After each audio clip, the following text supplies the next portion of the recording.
Bom, meu assunto hoje, meu desabafo hoje vai ser sobre o Corecon e a obrigatoriedade de bancar, de sustentar esses conselhos regionais das respectivas profissões. No meu caso, economista. Quer dizer, eu sou obrigado a contribuir com mais de R$ 300 por ano para um sindicato, para um conselho que diz representar toda a profissão dos economistas e que não serve para nada além de proselitismo escancarado, né?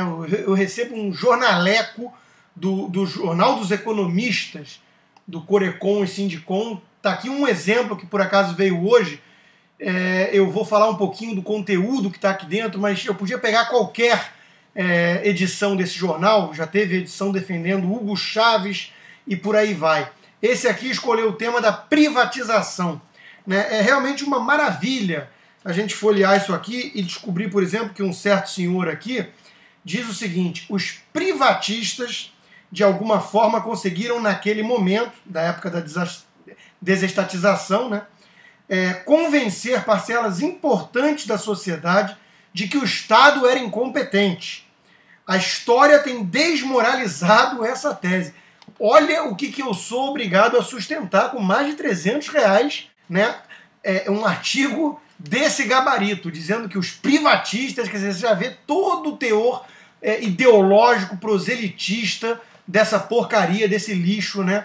Defendendo a estatização, defendendo o Estado como empresário, como gestor e condenando as privatizações tão fundamentais para esse país. Depois vem uma entrevista com o autor de nada mais, nada menos do que a Privataria Tucana, esse livro aí meio de ficção, né, que tem feito tanto sucesso por causa da propaganda maciça daqueles a soldo do PT que se dizem jornalistas, né? Então tem aqui enorme, né, uma foto do livro fazendo propaganda e uma entrevista com o autor do livro. Aí depois vem mais um aqui, artigo, de um sujeito que pertence ao seguinte, ao CCPI, eu não sabia nem que isso existia, significa Comitê contra a Privatização da Infraero. E tem um artigo também de 2 páginas desse sujeito, né, que parece que está muito satisfeito, então, com a competência incrível da Infraero em administrar os nossos aeroportos. Né? Qualquer um que frequenta aeroporto no Brasil sabe como é fantástica a administração, é uma maravilha. Né? E por aí vai. Depois tem outro artigo aqui de um economista que ganhou o prêmio de monografia economista Celso Furtado. Só o nome do prêmio já diz muito, né? E o artigo dele vem defendendo com unhas e dentes aqui o papel do Estado como fundamental para a redistribuição de renda no Brasil, né? O intuito da pesquisa que ele fez era justamente informar o entrevistado sobre a desigualdade incrível no país e aí com isso aumentar a percepção, então, que ele esperava de que tem que ter um aumento de demanda por redistribuição via Estado. Ignora-se, obviamente, o detalhe pequeno de que Brasília possui a maior renda per capita do país, de longe, né, muito maior, inclusive, do que São Paulo, que é a maior polo de produção de riqueza do país, e Brasília produz basicamente leis esdrúxulas e muita corrupção. Então, para distribuir a renda, que já seria uma demanda muitíssimo questionável, né, até que ponto é eticamente defensável essa redistribuição na marra da renda, como se riqueza fosse um bolo fixo e João é rico porque tirou de Pedro, né, essa mentalidade retrógrada marxista que predomina no país até hoje. Mas mesmo assumindo que a demanda por redistribuição de riqueza fosse algo legítimo, fosse algo eticamente justificável, né, o meio para isso ser o Estado como veículo para redistribuir renda é uma piada, é risível. Basta ver os fatos, né? Os países onde tem mais concentração de poder e recursos no Estado são os países mais desiguais.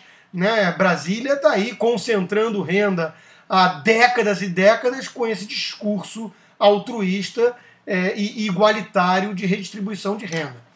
E por fim, temos aqui o balancete do Corecon, que vem para esfregar na cara de todos nós economistas, que somos frisando novamente, obrigados a sustentar esse lixo, essa porcaria, senão podemos parar inclusive na dívida ativa. Eu, por exemplo, sou colunista do jornal O Globo aqui no Rio e assino como economista. Além disso, sou sócio de uma empresa gestora de recursos também, pessoa jurídica obrigada a contribuir com o Corecon.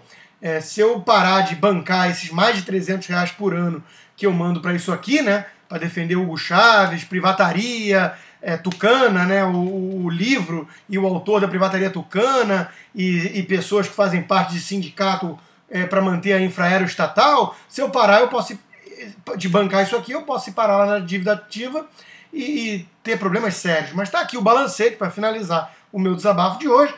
E eu descubro, então, os números incríveis desse fantástico Corecon e Sindicom aqui, o jornaleco dos economistas, que tem uma receita de quase 5 milhões de reais por ano, sendo mais de 3 milhões só das anuidades, e aqui 700 e tantos mil de recuperação de dívida ativa, é aquilo, né? Muita gente, obviamente, não quer pagar para esse lixo, aí eles vão lá e conseguem meter a mão na marra no bolso desse economista, e uma despesa aí de 1.800.000 reais só com o pessoal.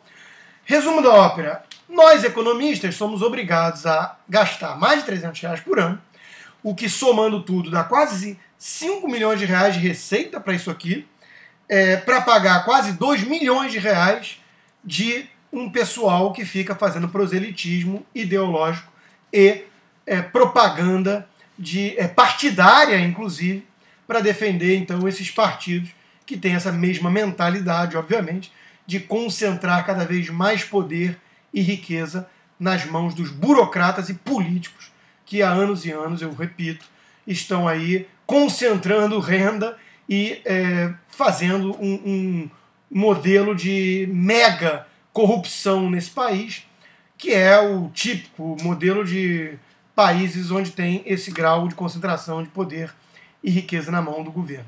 Então eu queria aqui dar o meu desabafo. Eu sei que o Corecon não é exclusividade nesse caso, não é exceção à regra. Várias profissões têm que passar por isso, né, bancando seus sindicatos, bancando seus conselhos, que teoricamente zelam pela pureza e pela manutenção ali do uso adequado daquela profissão, e que no fundo não serve para nada disso, serve para fazer propaganda política, propaganda partidária, propaganda ideológica com o uso dos nossos recursos obtidos na marra. Por que não tornar voluntária essa contribuição para esses conselhos, então? Faça isso e verá no dia seguinte o que acontece com esse balancete que a gente acabou de ver.